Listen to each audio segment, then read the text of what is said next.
Hello and welcome to Steve Knows. It's that time of the week for the VR news update where we have VR firsts, sad news for the Quest, or one of the biggest selling points that I was excited for, more features and other tidbits. We have so much to go over, so I think that's enough chin wagging. Let's get started.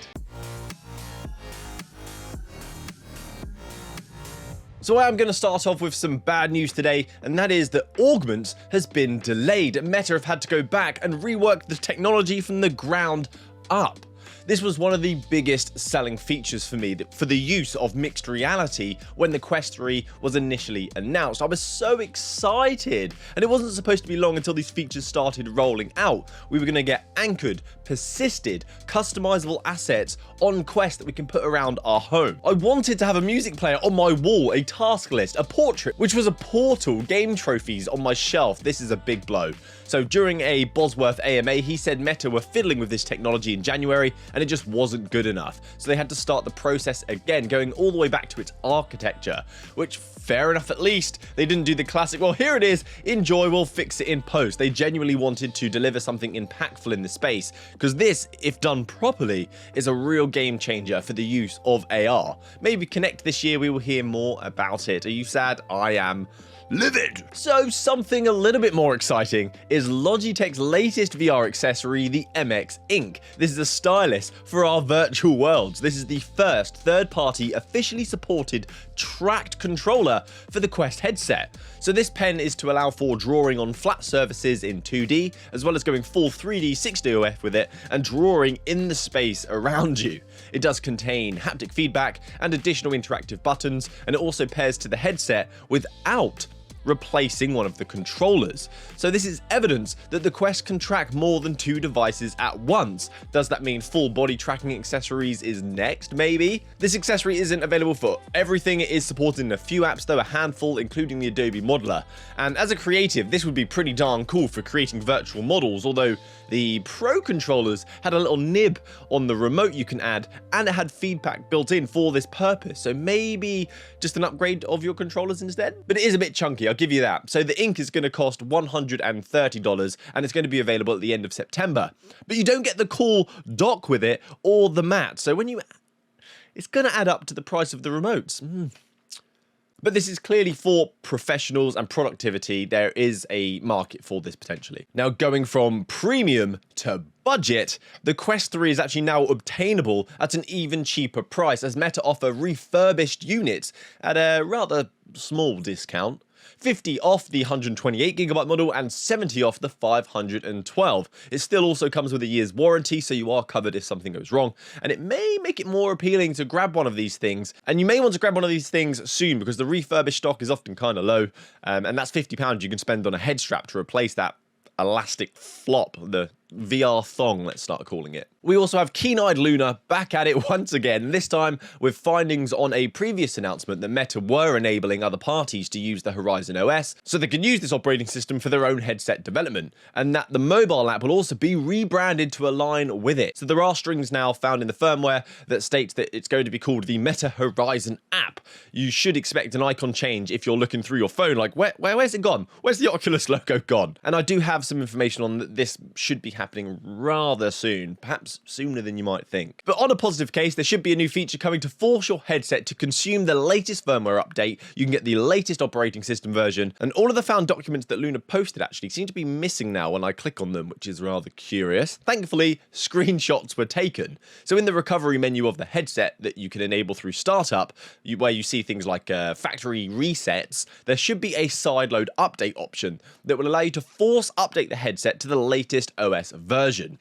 Although this doesn't work for the PTC testing channel, so you won't be able to consume things that are experimental, only stable releases. So what you do is you'll open up this software update tool from Meta on your computer, press the headset on button and the volume button to get the boot up screen on startup, select sideload update, and then plug the headset into the computer. And I know for the veterans out there, there are already means of doing this on your computer, because there are some repositories on GitHub where folks have pushed these firmware updates. It's nice to know that there is an official way, a simplified process, and no more waiting for those damn rollouts. I feel like I'm always the last to get them, which is great for me because I can show you guys the latest features in these news updates rather than just talking about it in theory. An interesting story now that could be vaporware or it could be revolutionary, an inexpensive option to add eye track into your VR experiences on Quest, where you can plug it in via the USB-C and aux port on the headset, has been revealed by In's Eye.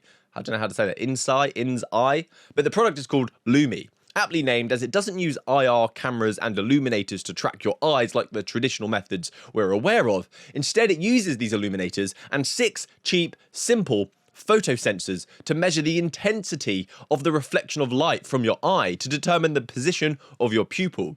So this method has meant that an inexpensive option could be soon available. You won't have to spend thousands. And my first thought was, well, surely this sounds like it's going to be less efficient. But they claim it can run at 1000 hertz and provide less than 1 millisecond latency, which means it's cheaper and more effective. Could this be too good to be true? Who knows? We're still waiting for the release date of this product. It's only going to cost $160, but a caveat is games will need to leverage the company's SDK for it to work out of the box, which is always an absolute kicker. Okay, on to some quickfire news now, some stories that are good to know, some little tidbits, and the first of which is around Contractors Showdown. They've just announced that Season 1 of this title is going to include vehicles. This was a big gripe on the game, as the maps are humongous. You guys commented on my videos about it, and people wanted a way to get around quickly instead of running. So it seems like even in video games, we can't escape being lazy, and they have listened, so I am excited to dive in again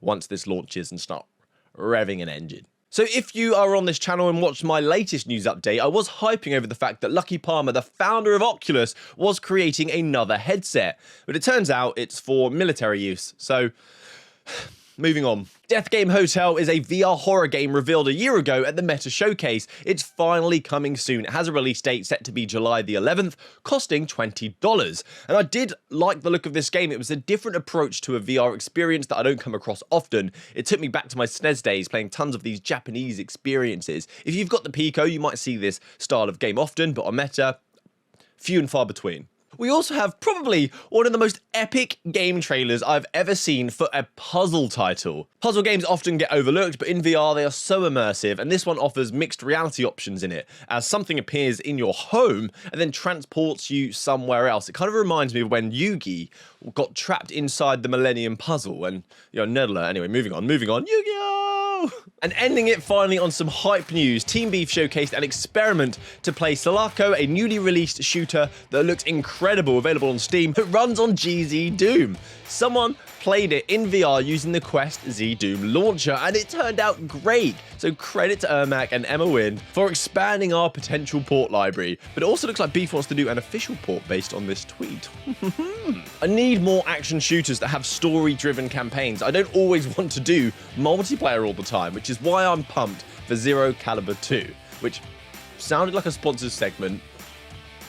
It's not, and that's why I'm excited for Zero Caliber 2. So that's it from me today, guys. Thank you so much for watching to the end of the video. I hope there is something here to keep you excited for VR. And if you like Demio, by the way, check out Neon Squad Tactics. More of a cyberpunk vibe to it. So please subscribe and join me for next time. Have a great week.